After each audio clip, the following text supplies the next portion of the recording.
4 times title holder.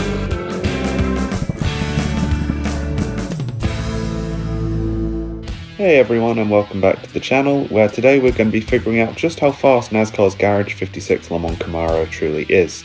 So thanks to the wonders of Gran Turismo 7, we can test this out on the Circuit de la Sarthe. So quick shout out before we get started to user Wookie33 for the livery custom built that you see in front of you, as well as to all the people who reached out to me with suggestions on how we can make the build of this car more authentic to what it's going to actually be. So what you see in front of you is a modded version of the Camaro ZL1 package. It's got performance adjustments that put its power in the range of a modern supercar, but with GT3 class brakes, gearing and suspension changes that put it very similar to the Group 3 Corvette that was tested alongside it at Sebring. So what we've got is kind of a strange in-game hybrid. It feels like a cup car with the way you drive it, with massive amounts of rear power, which really can get you loose and slide the rear wheels around if you're not careful. And there's a lot of big differences between this car and a next-gen cup car, however.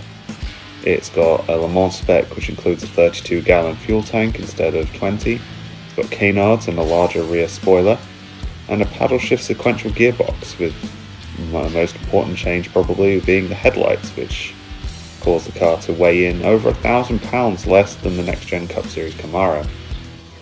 So we're going to see quite a lot of differences between how a cup car might perform and then how this car handles coming into La Chicane. I don't think I'm pronouncing that right.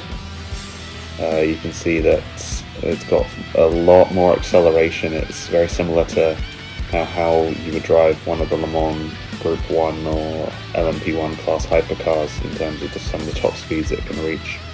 I think on this run I was reaching about 210, 215 miles an hour at points.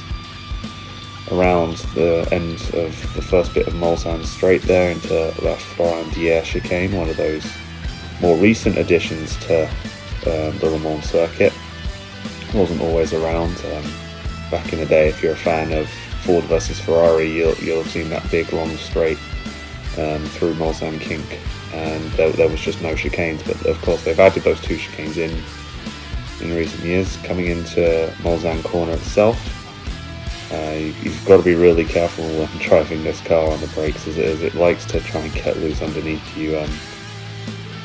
Gran Turismo won't always give you the most exact version of the physics and the way the car will feel, but it gets pretty close with things like this.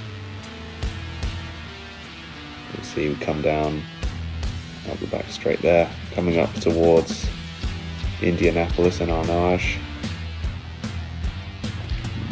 Getting a little loose there and sliding it across the dirt. Like I said, this car's got a little too much power, and it probably won't be quite as powerful when we see it actually out on track at Le Mans in the real world.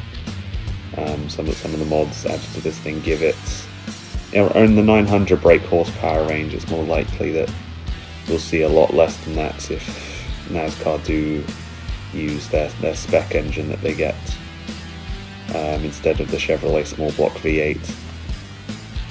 Probably put it more in kind of the Group 3, Group 2 class of race car, rather than the frankly a little unruly amount of power that this particular build for this car has.